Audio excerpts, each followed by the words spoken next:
Anggaplah Bapak berhasil. Bangun, jangan pikir setan berhenti di situ.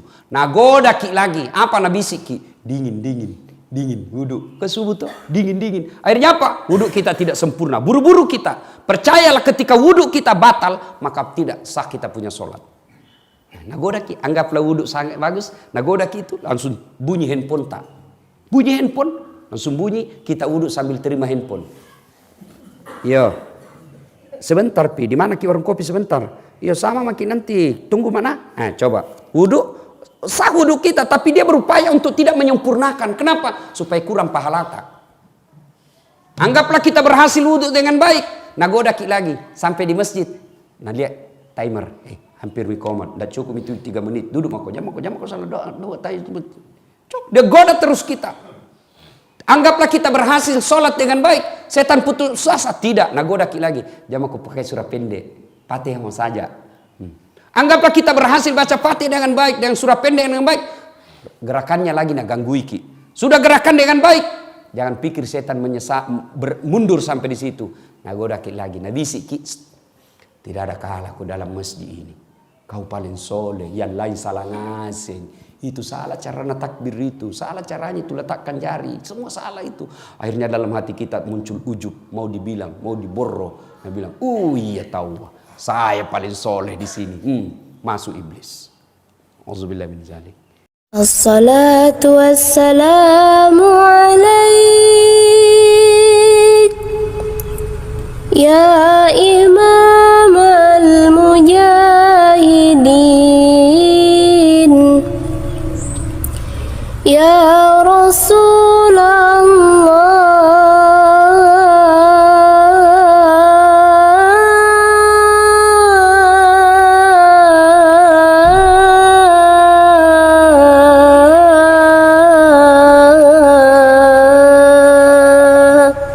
Akbar, Allahu Akbar, Allahu Akbar.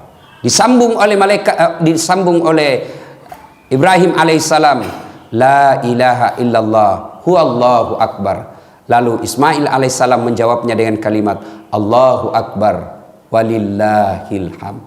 Nah ini kalimat kalau kita lebaran sekarang. Allahu akbar, Allahu akbar, Allahu akbar. La ilaha illallah huwallahu akbar.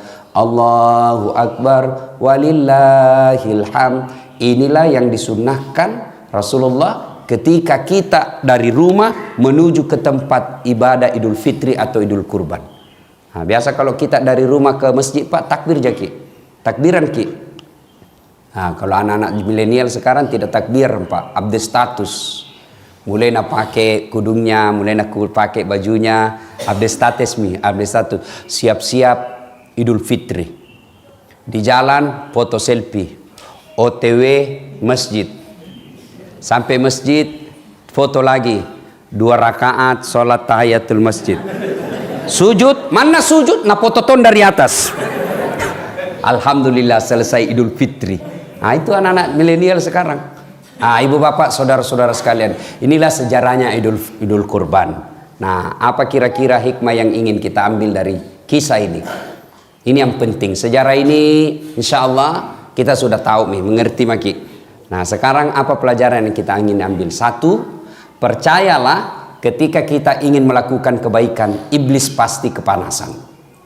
Setiap kita mau melakukan kebaikan, iblis pasti berupaya menggoda kita. Bukan cuma sekali kita dia goda, berkali-kali dan tidak akan berhenti sebelum berhasil.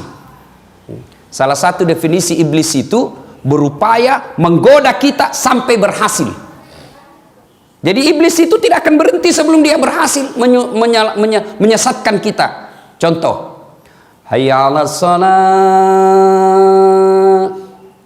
Nah, bangun ki, nagoda ki iblis dulu. Sebentar pi, masih ada waktu ini 10 menit baru kamat. Anggaplah Bapak berhasil. Bangun, jangan pikir setan berhenti di situ. Nagoda ki lagi. Apa nabisik ki? Dingin, dingin, dingin. Wudhu ke subuh tuh, dingin, dingin. Akhirnya apa? Wudhu kita tidak sempurna. Buru-buru kita. Percayalah ketika wudhu kita batal, maka tidak sah kita punya sholat. Nagoda ki, anggaplah wudhu sangat bagus. Nagoda ki itu langsung bunyi handphone tak. Bunyi handphone, langsung bunyi. Kita wudhu sambil terima handphone. Yo, sebentar pi, di mana ki warung kopi sebentar? Yo sama makin nanti, tunggu mana? Coba wudhu, sah wudhu kita, tapi dia berupaya untuk tidak menyempurnakan. Kenapa? Supaya kurang pahala tak.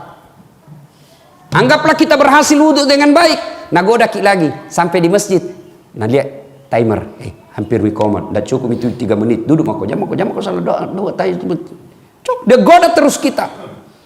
Anggaplah kita berhasil sholat dengan baik, setan putus asa, tidak, nagoda ki lagi, jam aku pakai surah pendek, Fatihah mau saja. Anggaplah kita berhasil baca Fatihah dengan baik, dengan surah pendek dengan baik, gerakannya lagi nak ganggu iki. Sudah gerakan dengan baik, jangan pikir setan mundur sampai di situ. Nagoda ki lagi, nabisi ki, tidak ada kalahku dalam masjid ini.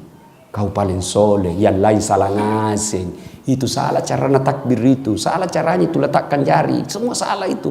Akhirnya dalam hati kita muncul ujub, mau dibilang, mau diborro. Dia bilang, iya tahu, saya paling soleh di sini. Masuk iblis. Auzubillah min zalik. Nah, percayalah Bapak Ibu sekalian, termasuk sekarang Idul Kurban. Mau berkurban, iblis menggoda kita. Kambing 2 juta itu mahal. Bisa aku lagi kasih anakmu untuk bimbingan belajar. Setan masuk di situ.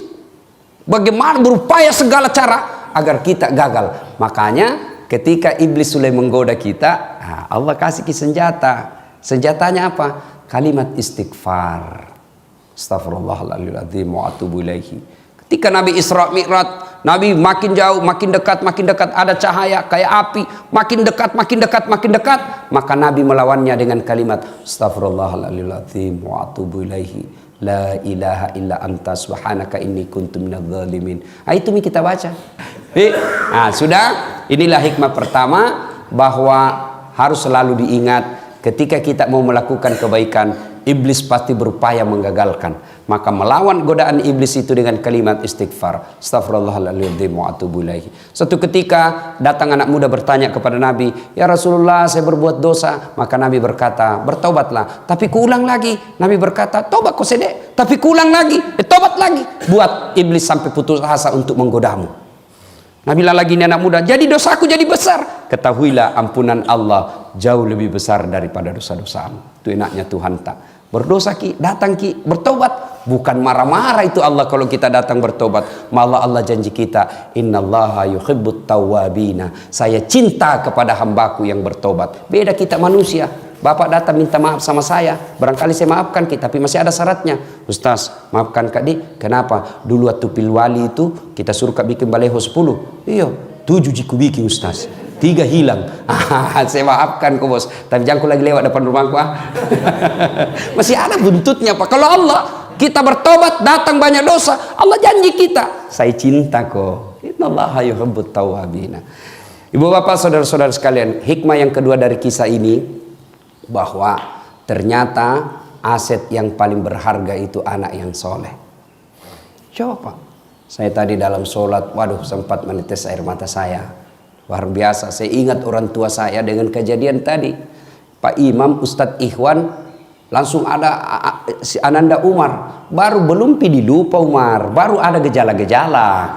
Langsung Umar masuk luruskan bacaan. Subhanallah. Pak, apa Bapak tidak bangga punya anak seperti itu?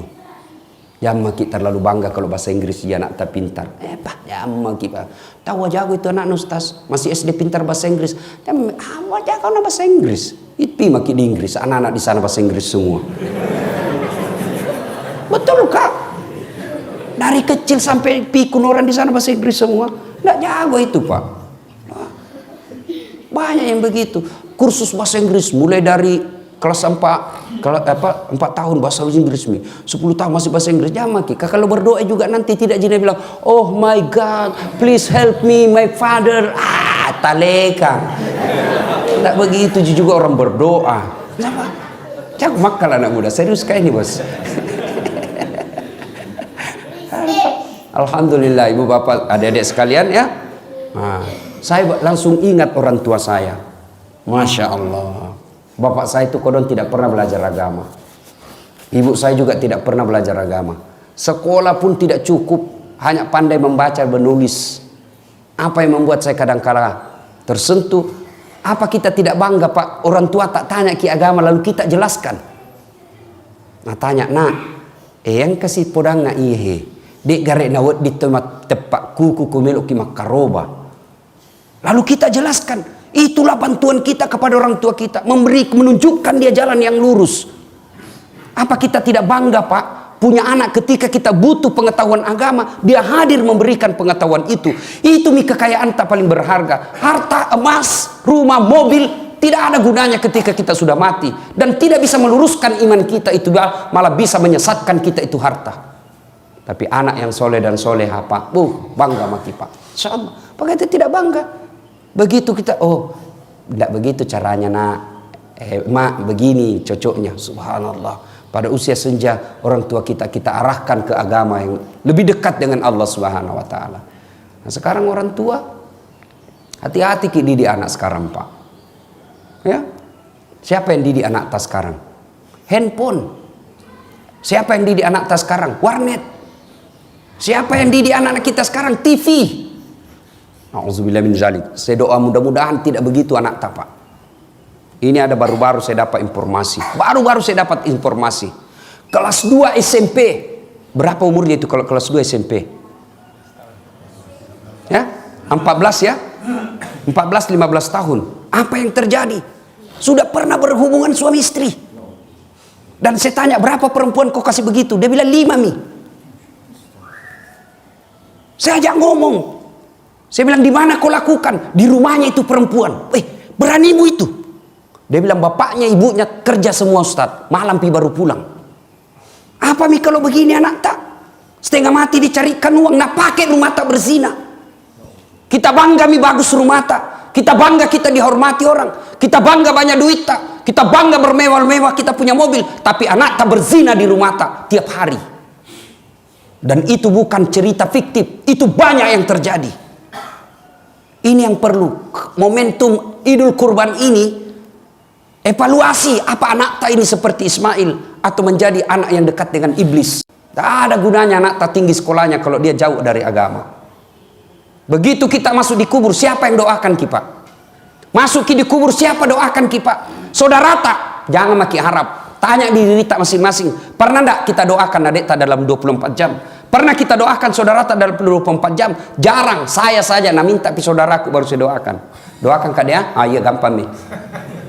Tapi ibu bapak lah yang selalu kita doakan setiap sholat ki. Orang tua tak ji. Nah kalau anak tak tidak tahu sholat, orang tua anak tak tidak pernah datang ke masjid berjamaah, anak tak tidak pernah kita dengar mengaji. Bayangan mi itu, Pak, di kuburan nanti sengsara hidup tak. Ayo, jangan sampai anak tak. Kita ini orang tua kan kadang gagal wujud cintanya baik, sayang mau nyayangnya anaknya bagus, tapi aplikasinya yang salah. Semangat cintanya kepada anak bagus, tapi cara cintanya itu yang salah. Dibelikan HP-nya smartphone. Itu bapak kalau belikan anak tas smartphone, lalu dia punya data. Oke, tidak ada datanya, tapi dia punya wifi. Dia dapat internet gratis. Saya ini dosen komunikasi. Banyak meneliti soal media. Dan itu amanah tak, di mana dapat itu, Pak? Di mana dia dapat informasi porno-porno? Dari handphonenya. Coba maki, suruh tulis di situ. Anak-anak kita pakai smartphone, nah tulis saja itu di mesin pencari. Film porno, Indonesia blokir. Tapi ada lagi mesin yang bisa membebaskan blokir itu. Akhirnya apa? Pencariannya lari dulu ke Singapura. Tidak diblokir, dia bisa buka. Dan keluarlah itu ratusan informasi tentang porno. Kalau kita dulu kecil, Pak, jangankan film, gambar saja tidak bisa didapat. Akhirnya apa? Kita tidak pernah pikiran yang jorok-jorok. Sudah itu tiap malam diterpa otaknya dengan pikiran-pikiran porno. Sudah itu malam anak tak kita kira jago ki, satu anak satu kamar, kita rusak itu anak tak. Kita dulu zaman kecil satu kamar 3 ki bersaudara di dalam. Akhirnya apa? Kita punya kekerabatan persaudaraan kencang. Kita punya persaudaraan kuat. Kenapa? Kita sama tidur. Sekarang satu anak satu kamar, satu anak satu TV, tidak pernah ketemu, pulang rumahnya, pulang sekolah, masuk kamarnya masing-masing, memegang HP-nya, mulai mima video call. Hati-hati Pak, ada namanya sekarang video call. Ya kak beda bibir tak dek, ini nih kak, kasih turun-turun sedikit, ya sedikit lagi dek, buka-buka sedikit. Apa? Tiap malam dia begitu, tiap malam akhirnya apa? Ketemu nanti, nah praktek nih. Itu yang merusak anak-anak kita, Pak. Maka Bapak, pengajian kali ini hati-hati Pak. Jangan maki kasih smartphone anak tak. Masuk lagi Pak. Belum saatnya dia pegang itu. Kasih saja HP 3G. Seperti HP nama mamaku. Miss call G, SMS G, terima G. Itu mau saja. 3G juga itu bos.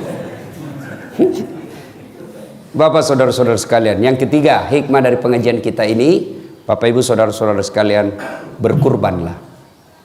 Alhamdulillah Allah tidak nasuruh jaki potong anak tak. Tapi kambing jina suruh ki sama sapi. Ya kalau nasuruh ki potong anak tanah empat, masih ada pilihan. Potong anakmu, dicari yang mana yang paling dongo ini.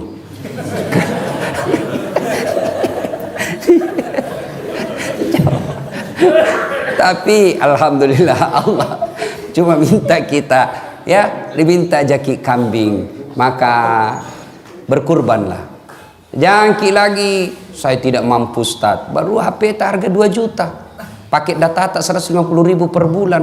Itu kalau Bapak sudah lakukan itu dan tidak berkurban, hati-hati Pak, nah cari ki nanti malaikat. Nah kasih bangkrut ki Allah. Banyak uang tak tapi tidak ada bisa dimakan. Banyak uang tak tapi tidak berkah. Kenapa? Karena kita tidak mau berkurban. Aneh sekarang ini Pak. Banyak orang mampu tapi tidak mau berkurban. Saya ulang. Banyak sekarang ini orang mampu tapi tidak mau berkurban. Sebaliknya, banyak orang mau berpoligami padahal dia tidak mampu. Ya, betul toh? Nah, ibu bapak saudara-saudara sekalian. Inilah tausiah kita pada taklim kita kali ini. Mudah-mudahan ada manfaat. Saya agak grogi sebenarnya ini. Kaku betul saya cara tidak bisa keluar ilmuku. Ada Ustadz Iwan bela. Saya jaga diri nanti saya offside. Bapak saudara-saudara sekalian, inilah tausiah kita pada taklim kita kali ini. Sebagai penutup, saya ingin menyampaikan firman Allah. Bismillahirrahmanirrahim. Ya ayyuhalladzina amanu dukhulu fis silmi kaffatan wa la tattabi'u khutuwatis syaitan innahu lakum aduwwum mubin. Wahai orang-orang yang beriman, masuklah kalian ke Islam, ke dalam Islam secara sempurna. Jangan Islam pencitraan, jangan Islam karena mau pilkada dan lain sebagainya. Tapi Islamlah secara benar. Wala tattabi'u khutuwatis syaitan, dan janganlah engkau ikuti langkah-langkah setan, karena sesungguhnya setan itu musuh yang nyata bagi kalian. Mudah-mudahan ada manfaat. Sebelum saya akhiri, ini adik santri, ada yang bisa jawab pertanyaanku. Tadi Nabi siapa yang Ibrahim alaihissalam punya anak? Siapa nama anaknya? Siapa namanya anaknya? Satu? Ismail. Kasih hadiah. Yang bisa jawab jawaban. Ada hadiahnya. Mana Miko dong? Wah. Bukan lupa ya kasih masuk Umar. Bukan rezeki na Umar. Ya, nanti ada di mobil berarti.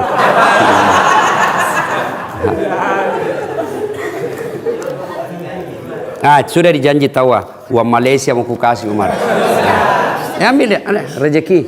Uang Malaysia, mudah-mudahan bisa pergi Malaysia Umar. Ya, Bapak saudara-saudara sekalian, inilah tausiah kita, mudah-mudahan ada manfaat. Satu lagi, apa hikmah dari pengajian tadi ini? Ada 3 dek. Ini yang hafal-hafal. Ada 3 apa? Ada yang tahu? Satu mau sebut. Siapa? Siapa? Ayo, ada lagi? Siapa? Ya, Pak. Menjadi anak soleh ya, dapat hadiah juga. Nah hadiahnya.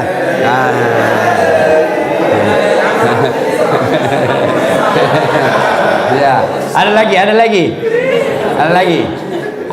Ini hikmahnya ini Pak. Makanya kalau pergi masjid di depan ki duduk. Depan gampang dapat hadiah, yang jauh belai. Itulah hikmahnya, orang di depan itu banyak pahalanya. Ya Bapak, saudara-saudara sekalian, inilah tausiah kita, mudah-mudahan ada manfaat. Lebih dan kurangnya mohon dimaafkan. Nun wal kalami masrun billahi fi sabilil haq. Assalamualaikum warahmatullahi wabarakatuh.